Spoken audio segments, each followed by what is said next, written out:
ये विद्यार्थियों, बोर्ड की परीक्षा आने वाली है। हिंदी कक्षा 12 का हिंदी का जो पेपर है वो कैसे आएगा, कैसे उसकी तैयारी करनी है, उस पर मैं कुछ बात करना चाहूँगा। तो सबसे पहले जो आपका पहला प्रश्न है वो अपठित गद्यांश का होता है।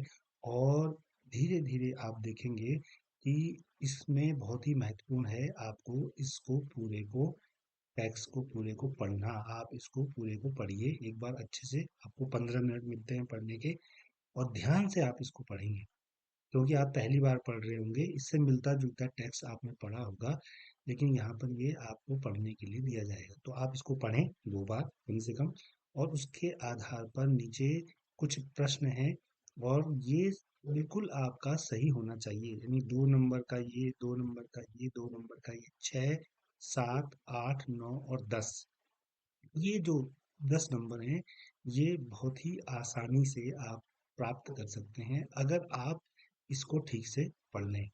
अगर आप इसको ठीक से पढ़ लेंगे तो आपको आसानी से इसका आंसर यहीं से मिल जाएगा। हाँ, आपको अपने शब्दों में इसको लिखना चाहिए। ऐसे नहीं कि यहाँ से और यहाँ से यहाँ तक उतार दिया, है ना? ऐसे नहीं। आप उसको, जैसे ये है, धरती की अमूल्य निधियों में किन किन चीजों का उल्लेख किया गया है, तो आप यहाँ से प्रश्न से ही उत्तर बनाएंगे कि धरती की अमूल्य निधियों में। फिर उसके आगे लिखेंगे आप कि सोना, चांदी, अभ्रक, है ना, चूना, ये जो है इस्तेमाल होता है, इनका उल्लेख किया गया। ऐसे धरती को माता क्यों कहा गया है, कहीं से एकदम से नहीं उतारेंगे कि यहाँ से यहाँ, बल्कि लिखेंगे कि धरती को माता इसलिए कहा गया है क्योंकि वह हमें क्या करती है, कई तरह की संपदा देती है। खाने को देती है, पीने को देती है, बहुत सारी चीजें। तो इस तरीके से आप करेंगे। दूसरा जो प्रश्न है वो आप देखेंगे 8 नंबर का आता है, और आपको मात्र 200 शब्दों में किसी एक पर आपको निबंध लिखना है। जैसे यहाँ पर उदाहरण है, बढ़ती आबादी, घटते संसाधन, पर्यावरण व मानव स्वास्थ्य, इंटरनेट पर निर्भरता, लाभ एवं हानि, और बढ़ता पलायन, घटते रोजगार। इस तरीके से कुछ आपको विषय दिए जाएंगे। उन विषयों में से किसी एक पर 200 शब्दों का आपने लिखना है, 8 नंबर का। तो देखिए, यहाँ पर आपको कोई हेडिंग नहीं देनी होती है, लेकिन आप अगर हेडिंग बनाकर, कम से कम 4 हेडिंग अगर आप बनाते, मान लेते हैं थोड़ी देर के लिए, बढ़ती आबादी, घटते संसाधन पर आपको निबंध लिखना है, तो आप पहले तय कर दीजिए 200 शब्दों का है। तो 4, 100, 100 नहीं, बल्कि 50, 50, 50, 50 शब्दों में आपको 4 हेडिंग लिखनी है। बढ़ती आबादी, तो हम आप लिख सकते हैं देश की आबादी, दुनिया की आबादी क्या है, कैसे बढ़ रही है, एक। फिर बढ़ती आबादी से होने वाले नुकसान। फिर अ, हमारे जो संसाधन है वो सीमित हैं, उस पर आप थोड़ा, और फिर नीचे निष्कर्ष या उपसंहार या आपकी राय में। तो 50, 50, 50, 50 करके आप लिखेंगे, और 5 या 6 लाइन पर एक विषय का एक टॉपिक, यानी आपको ज्यादा से ज्यादा एक पेज पे ही इस निबंध को लिखना है, ज्यादा नहीं लिखना है। तो कॉपी चेक करने वाले जो परीक्षक होंगे वो आपको तभी अच्छे अंक दे पाएंगे जब आप उसको डिटेल में लिखें, लेकिन उसी सीमा के अंदर, 200 शब्दों में। अगला जो तीसरा प्रश्न है वो बहुत ही आसान होता है, और वो आता है आपका जनसंचार से। 5 नंबर के एक एक नंबर वाले 5 यहाँ पर खंड होंगे। जैसे यहाँ पर है, टेलीविजन किस तरह का माध्यम है, श्रव्य दृश्य माध्यम, यही इसका उत्तर है। तो यहाँ 4 दिए होंगे, 4 में से आपको एक को उतारना है। तो प्रश्न नंबर 3 का क उत्तर उसका एक मान लेते हैं। संपादकीय रिपोर्ट, संपादक का विचारात्मक लेख, तो आप लिखेंगे ख का सेकंड। तो इस तरीके से समाचार के 6 ककार, ये हम कभी अगर आप चाहेंगे टिप्पणी लिखेंगे, कमेंट करेंगे कि इसका पूरा उत्तर भी बताइए, तो हम उसका हल भी कर देंगे। फिलहाल आप देखिए कि प्रकृति क्या है आपके प्रश्न पत्र की। रेडियो माध्यम है किस चीज का, इंटरनेट का, दृश्य का, श्रव्य का, मीडिया का। या संचार क्या है, इसके 4 विकल्प दिए, आपको सही विकल्प का पे टिक लगाकर उसका उत्तर उत्तर पुस्तिका में लिखना है। ये काम है। 5 नंबर है, एक एक नंबर के 5 प्रश्न। तो ये बहुत आसान है, आप इसको भी आसानी से कर सकते हैं। चौथा जो प्रश्न आएगा इसमें वो होता है एक विचार, आपका क्रिएटिविटी, आपकी सृजनात्मकता का आकलन करने के लिए। तो 150 शब्द का आपको यहाँ पर लिखना है। जैसे इसमें है मीडिया लोकतंत्र का चौथा स्तंभ, इस पर आपको 150 शब्दों का आलेख लिखना है। या फिर अथवा भी है, देखें यहाँ पे ध्यान रखेंगे, सब नहीं करने, अथवा वाले में से एक करना है। विद्यालय स्थापना दिवस पर लगभग 150 शब्दों की एक रिपोर्ट तैयार करनी है। तो ये भी रचनात्मक काम है, 5 नंबर का ये आता है। तो इसको भी आप करें। इसमें भी ध्यान दें कि ध्यान रखें क्या, क्यों, कैसे, कौन, कब, कहाँ का चीजें आ जाए। जैसे अगर थोड़ी देर के लिए विद्यालय स्थापना है तो आप एक काल्पनिक विद्यालय बनाइए कि मेरे विद्यालय का नाम राजकीय इंटर कॉलेज देहरादून है और ये जो है राजपुर रोड में स्थित है। हमारे विद्यालय का स्थापना दिवस 15 जनवरी को आता है। ये हो गया है ना, क्या है स्थापना दिवस, इसलिए हम हर साल उस 15 जनवरी को स्थापना दिवस मनाते हैं। क्यों मनाते हैं? क्योंकि एक याद के तौर पर, उपलब्धियों के तौर पर हम इसको करते हैं। कैसे मनाते हैं? तो हम एक सांस्कृतिक कार्यक्रम करते हैं, कुछ वीआईपी को बुलाते हैं, मुख्य अतिथि को बुलाते हैं, प्रिंसिपल वहाँ पे अपना संबोधन देते हैं, कुछ टीचर्स अपना संबोधन देते हैं, कुछ बच्चे अपना कार्यक्रम प्रस्तुत करते हैं। तो ये इस तरीके से कैसे, कब वह आ गया, क्यों करते हैं, है ना, एक एक एक आयोजन है और इससे एक प्रतिभाओं का एक प्लेटफॉर्म मिलता है। तो ये आपको 150 शब्दों में करना है, ये भी बहुत ज्यादा नहीं, ज्यादा से ज्यादा आधे या पौन पेज में ही आपके 150 शब्द पूरे हो जाते हैं। तो ये देखिए, प्रश्न नंबर 5 देखेंगे, आपका जो पाठ्य पुस्तक है उस पाठ्य पुस्तक में से ये दो काव्यांश दिए हुए होते हैं, उसमें से आपको एक के प्रश्नों के उत्तर देने होते हैं। जैसे यहाँ पे एक 2 नंबर का है, फिर 2 नंबर का है, 1 नंबर, 5 नंबर के प्रश्न पहले आप क्या करेंगे, इसको भी पढ़ेंगे। ये जो काव्यांश है, किसी कविता का अंश किताब से ही, तो आपके जो शुरू के 3 पाठ हैं, 4 पाठ हैं, उसी में से ये आ जाता है परीक्षा में। तो ये देखेंगे, फिर इसके आधार पर, इसकी व्याख्या के आधार पर ही आपको प्रश्न के उत्तर देने हैं। और बहुत अच्छी बात यह है कि परिषदीय परीक्षा में ये विकल्प के तौर पे आता है, यानी आप या तो ऊपर वाला काव्यांश करें या फिर उसके बाद नीचे वाला काव्यांश करें। उसमें भी नीचे 3 प्रश्न दिए हुए हैं, यहाँ भी 3 प्रश्न दिए हैं, आप उनमें से कोई एक करें, दोनों नहीं करने, या इसमें से एक कर लिया, इसमें से एक कर लिया, ऐसा नहीं, आपको ही चुनना पड़ेगा, या तो आप ऊपर वाला करें या फिर नीचे वाला करें। छठा प्रश्न है, ये एक बहुत महत्वपूर्ण है, गद्य नहीं पद्य से, यानी आपको उसका भाव सौंदर्य स्पष्ट करना है। छोटा सा आता है, किसी कविता का एक छोटा सा अनुच्छेद तो नहीं कहेंगे इसको, काव्यांश ही कहेंगे। कुछ पंक्तियां आएंगी, आपको उस पंक्तियों का अर्थ स्पष्ट करना है, उसकी विशेषता बतानी है, उसमें अगर रस है, छंद है, अलंकार है, वो बताना है, उसकी शैली कैसी है और उसमें भावाभिव्यक्ति कैसी है, सौंदर्य क्या है, उसको आधार बनाकर, बहुत ज्यादा नहीं, क्योंकि कितने नंबर का है, 2 ही नंबर है मात्र। तो 2 नंबर का मतलब है ज्यादा से ज्यादा 4 या 5 पंक्ति में आपको उत्तर लिखना है। इसी प्रकार जो प्रश्न नंबर 7 है, ये आपकी पाठ्य पुस्तक के पाठों के सवाल हैं। ये आपको जो है, और ये भी काव्य में से ज्यादातर पूछे जाते हैं, कविता का है ये हिस्सा, क्योंकि गद्य का उसके बाद आएगा। तो ये कविताओं में से आपके कुछ प्रश्न होते हैं। हाँ, यहाँ पे 3 प्रश्न दिए होंगे और आपको उन 3 प्रश्नों में से किसी दो का करना है, या तो आप इसे करें या इसे करें या इसे करें, दो करें। तो ये भी बड़ा महत्वपूर्ण है और बहुत अच्छे से आप इसे कर सकते हैं।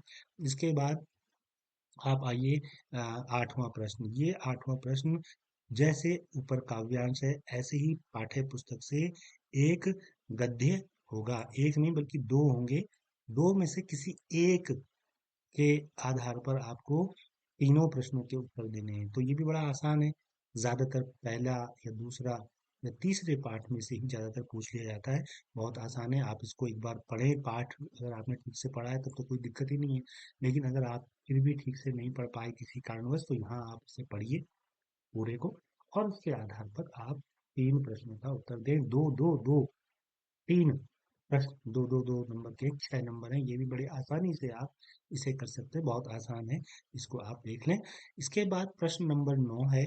प्रश्न नंबर 9 में आप देखेंगे कि यहाँ ये तर्क और भाव से संबंधित प्रश्न है, और दो इनमें से आपको दो प्रश्न करने हैं, तीन होंगे दो करने हैं। ये भी आपके जो है गद्य, जो आपके पाठ हैं उस गद्य पाठ में से किसी पाठों से लिए जाएंगे और आपको इनके उत्तर देने हैं। इसके बाद विचारात्मक, भाव प्रधान, तर्क तर्क आपके और आपकी योग्यता विस्तार से आधारित जो है फिर तीन प्रश्नों का आपने उत्तर देना है, और चार में से तीन होते हैं। ये भी आपकी पाठ्य पुस्तक से ही लिए जाते हैं, और आप इसको भी आसानी से कर सकते हैं। इसके साथ साथ फिर जो आप का बहुत ही एक महत्वपूर्ण प्रश्न होता है, जो आपकी तर्क शक्ति को, आपकी सोच के दायरे को, है ना, और आप कितना समझ पाए हैं किसी पाठ को, उसके लिए 4 नंबर का एक प्रश्न होता है। वो भी दो होंगे, दो में से आपको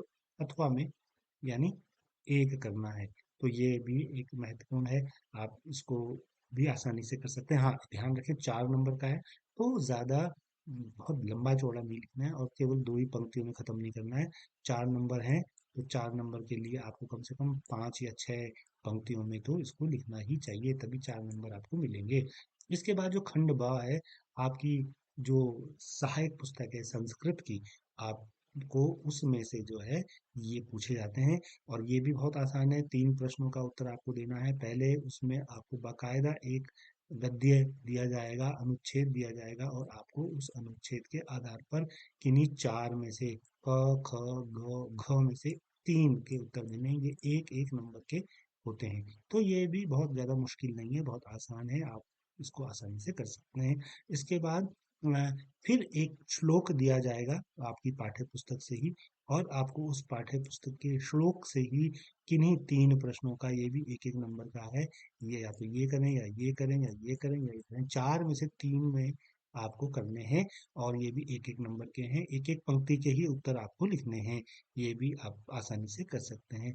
14वां जो प्रश्न है, वो भी जो है आपको क्या करना है, पाठ्य पुस्तक के जो पाठ हैं उसके आधार पर पूछे जाते हैं कि आपने पाठों को कितना पढ़ा, कितना समझा, और आपको जो है ये दो दो नंबर के हैं। तो इसका मतलब ये हुआ कि इसको आपको अच्छे से तैयारी करनी चाहिए। पाठ्य पुस्तक की जो पाठ हैं उनको आप देख लें अच्छे से, उसका अनुवाद समझ लें, पढ़ लें, और उसके बाद आप इनमें से कोई 4 प्रश्न करेंगे, लेकिन यहाँ ये काफ़ी दिए रहते हैं, 6-7 दिए रहते हैं, उसमें से केवल 4 प्रश्न आपको करने हैं। यानी ऐसा ना हो कि आप सारे के सारे करने के चक्कर में टाइम खराब करें। केवल 4 नंबर नहीं, 2-2 नंबर के 4 यानी 8 नंबर का मसला है, ये भी आपको सावधानी से करना है। इसके बाद आपका जो है एक पेटी दी रहेगी, एक बॉक्स दिया रहेगा, आपको उसमें कुछ शब्द दिए हुए होंगे, उसमें से केवल 3 शब्दों को आधार बनाकर आपको वाक्य में प्रयोग करना है। तो ये बड़ा आसान है, आप को बहुत दिक्कत नहीं होगी। आपको केवल 3 वाक्य बनाने हैं। ये जो शब्द हैं, या तो ये करिष्यामि मनोहरः ददाति पशवः अम्बोधा अस्माकं, आपको ये इनको आधार बनाकर क्या करना है, अलग अलग 3 वाक्य बनाने हैं। इसी प्रकार ये जो 16वां प्रश्न है, इसको आप देखेंगे, ये आधे आधे नंबर के होते हैं, 6, और यानी कुल मिला के 3 नंबर का। तो ये आपके व्याकरण में है, इसमें भी बहुत आसानी कर दी है कि आपको या अथवा में यानी प्रतिदिन या महापुरुष में से किसी एक का समास बताना है, या इसमें राज्य में क्या है, आपको समस्त जो उसके पद हैं वो आपको लिखने हैं। राज्य और पुत्र दो दे दिए इन्होंने यहाँ पर, उसमें से एक संधि करनी है, क और अपि, या फिर या है इसमें, या क अपि की, या मूर्खा धन अपि में से किसी एक की, लब या पठ धातु का लट लकार प्रथम वर्ष द्विवचन आपको लिखना है। विभक्ति निर्देशन में या तो रामात या मुनये, इसमें से आपको बतानी है विभक्ति विभक्ति। और फिर एक और है नमस्ते या निराशा में, को आपने संधि विच्छेद करना है। तो ये भी बड़ा आसान है, आधे आधे नंबर के हैं, तो आप इसको देख सकते हैं, बड़ा आसान है। अगर आपको व्याकरण में थोड़ा दिक्कत है तो आप या इसमें नहीं है, आपको इनमें आपको करने ही होंगे। और अगर आपको दिक्कत है तो भी कितने, केवल 3 नंबर का ही आपको अगर नुकसान होगा, अगर आप इसको पूरे को छोड़ देते हैं, लेकिन ऐसा छोड़ना नहीं है, कुछ ना कुछ आपको लिखना है। बहुत ज़्यादा विकल्प भी आपको मिलते हैं यहाँ पर, और 4 नंबर का जो है आपको यहाँ पर एक श्लोक आपको लिखना है संस्कृत में। श्लोक संस्कृत में लिखेंगे और उसका अनुवाद हिंदी में लिखेंगे, तो 2+2 4 नंबर का है। तो आपको एक श्लोक ऐसा याद करना है जो आपके इस प्रश्न पत्र पर ना आए। तो आप ये भी कर सकते हैं कि आपकी जो पाठ्य पुस्तक है उससे बाहर का कोई श्लोक, छोटा सा श्लोक याद कर लें और उसका अर्थ भी याद कर लें, समझ लें और यहाँ पे लिख दें। तो अगर आप केवल संस्कृत में श्लोक श्लोक लिख पाएंगे तो आपको 2 नंबर मिलेंगे, और अगर आपने श्लोक भी लिख दिया, उसका अर्थ भी कर दिया, अनुवाद भी कर दिया हिंदी में, तो आपको पूरे 4 नंबर मिलते हैं। 4 नंबर बहुत होते हैं प्यारे विद्यार्थियों, तो इसको कभी ना छोड़ें, आप ये जरूर करें। तो ये आपका 17वां प्रश्न भी हो जाएगा। इस आधार पर आपका ये जो पूरा का पूरा बोर्ड का पेपर है उसका एक पैटर्न मैंने आपके सामने रख दिया है। तो आपको शुभकामनाएं, आप अच्छे से तैयारी करेंगे और अच्छे से पेपर देंगे, और 80 नंबरों का आपका जो ये प्रश्न पत्र है उसमें आपको 70 नंबर आसानी से मिल जाएंगे अगर आप इस पैटर्न के हिसाब से अपनी तैयारी करेंगे। तो आपको शुभकामनाएं, फिर जल्दी से मिलते हैं। और हाँ, कमेंट बॉक्स में लिखिएगा, यदि आप इस पूरे प्रश्न पत्र का हल भी चाहते हैं तो हम आपको इसका पूरा हल भी दे देंगे। शुक्रिया।